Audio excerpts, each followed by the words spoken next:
I really don't like doing videos like these, but it's like, you gotta. It's like Terry Bollea, also known as Hulk Hogan, the professional wrestler, has passed on due to cardiac arrest, and 71 years old, and he was transported from his home to a hospital where he ultimately died as a result of of the cardiac arrest, and it was yeah. There was ever a more popular figure in the 1980s that truly defined what the 1980s was and the WWF, now WWE, was. Closest would probably be the Macho Man. That's all I can say.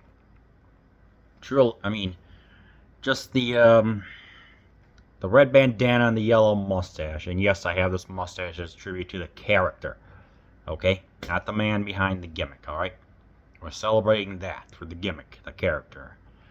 I mean, I guess we could start, he was trained by Hiro Matsuda. He worked for the National Wrestling Alliance up in the 80s, but because he wouldn't receive a cut or whatever from his own merchandise, he ultimately went up going to the WWE. Before he was in what was that?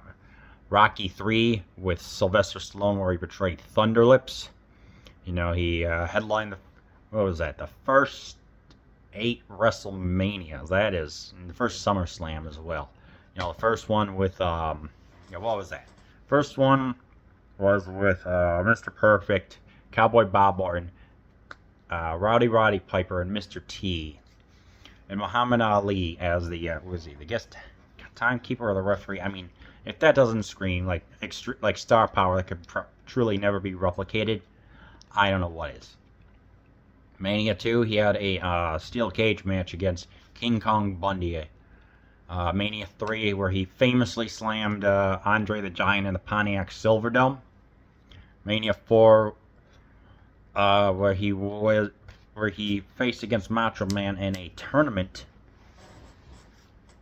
Mania 5 against when the Mega Powers exploded. That was a Titanic match. Number 6 was against the Ultimate Warrior in the Toronto Skydome. Number 7 was against Sergeant Slaughter, which kind of dealt with the Gulf Coast War. Let's not get on that. Number 8 was okay. This one's kind of funny. Number 8, he was facing against Sid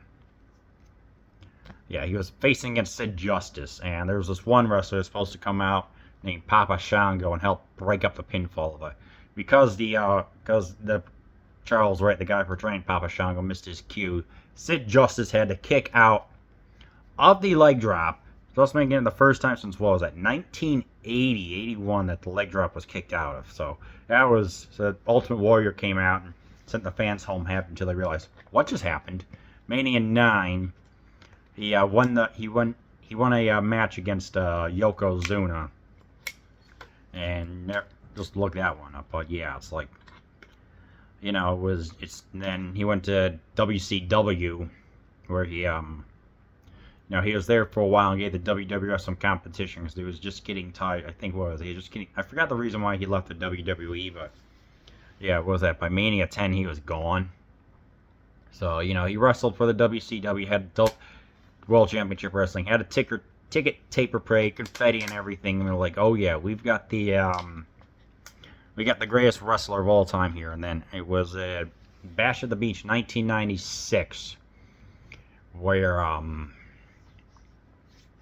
he was going to come out and save his old friend Randy Savage from Kevin Nash and Scott Hall, the Outsiders. But then when he infamously leg dropped his old partner, everyone got the heck upset. It was like they threw trash at him and said, "This is the new world order of wrestling." It's like, that was truly shocking. And then, he stayed with there until roughly 2000.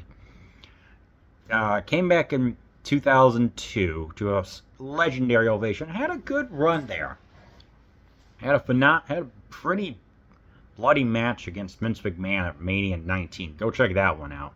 And of course, can't forget the Toronto Skydome match against The Rock. That was You gotta listen to that crowd. It is a massive, massive ovation slash roar from the audience. Holy smokes, you know. Those two matches alone, it's like, yeah, that just still proved that Hogan was popular. And then, you know, he went into, and then he had his own, like, little independent, he had his own independent wrestling shows. He was Hogan Knows Best. 2007, he appeared in the, what was that, Raw 15th Anniversary Battle Royale. He was a part of it. He was also in the, and then, you know, his wife Linda divorced him, and, you know, he got, like, he almost attempted suicide and started feeling really bad, wrote a second book. Came back in 2014, was the guest host of WrestleMania 30. You know, everyone felt like a kid again during that time. Everyone felt like, I feel so good to see the Hulkster back, and it was pretty nice. Host of WrestleMania 30, in which, you know, it's like Daniel Bryan won the championship, and when The Undertaker's streak, that was the most shocking moment of my life. Up till then, at 24 years old, I'm just like, everyone's like, the frick just happened? So, yeah. Yeah, that was truly dumb. Everyone was dumbfounded at the tavern that I was at. Yeah, you know, the stupid. And then the sex tape happened, and then he was canceled for, 4 years? Eventually he returned, and, you know, there was some uneasiness, and then, you know, it's like, he got into politics, and was like, whatever, I don't care, you know, but it's like, his last appearance, he got booed heavily. It's like, and I'm guessing some people kind of wish that, we could go back and, like, maybe don't boo so loudly. He's like, yeah. But it's just like, you know, it was like for many, many generations. I mean, probably people in their 60s that freaking it's like, I mean, this was like the loss of, like, if you could name, like, when you think of a wrestler, you think of Hulk Hogan first, period, and then Macho Man. But it's like, yeah, you think him, and you're just like, the world just got a little bit less, what's the word I'm looking for? Iconic today. The wrestling world really did lose a legend, and it's like, you know, it's like he was in, you know, he was in the movies, Mr. Nanny, Standing with Muscles, he was in all the TV shows and stuff like that. It was like, well, you know, it's just, yeah, it's like, yeah, Terry Bollea did some politicking in the locker room, you know, trying to keep himself relevant and putting others down. It's like, that's been documented. It's like, well, when you have it, it's like, yeah, it's true, but like I said, we're just not paying too much attention to that. So, I don't know, man. It's just like, a lot of people's childhood hero just died. It's like, first it was Ozzy Osbourne, you know? It was like, Ozzy Osbourne, the godfather of heavy metal, went out on a high with performed with Black Sabbath, and it's like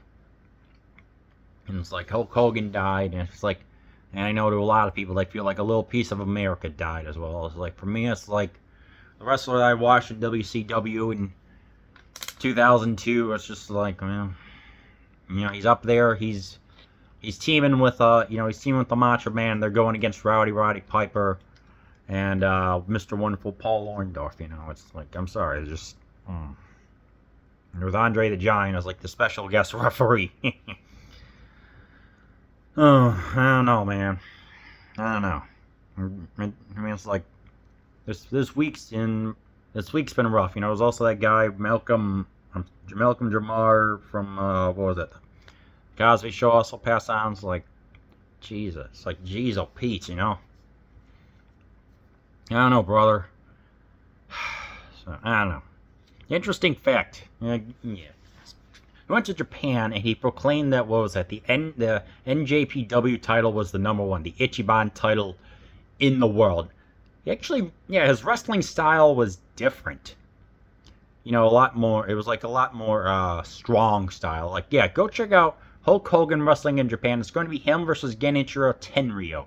Different style compared to all the bombast and punches that he did. So it's like, some people say, oh, Hogan wasn't that great of a wrestler. Check out his stuff in Japan. It's a different story.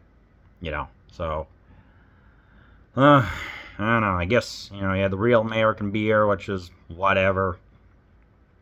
It's like, I don't know, man. So, I guess to say, I guess we can do before I finish this. Let's I guess to give 5 match recommendations. One, him versus Ric Flair in WCW. It was in '95 or '96. It's actually a good match. I forgot which one. It was like Beach Blast or Starrcade. Number 2, him versus the Ultimate Warrior, WrestleMania 6. And then the two matches at Mania 18 and 19, which were really good. And I guess, actually, yeah, I'm going to include one more, the Japanese match that I just mentioned. So it's like, those are 5 matches I recommend that y'all check out. So yeah, to close it.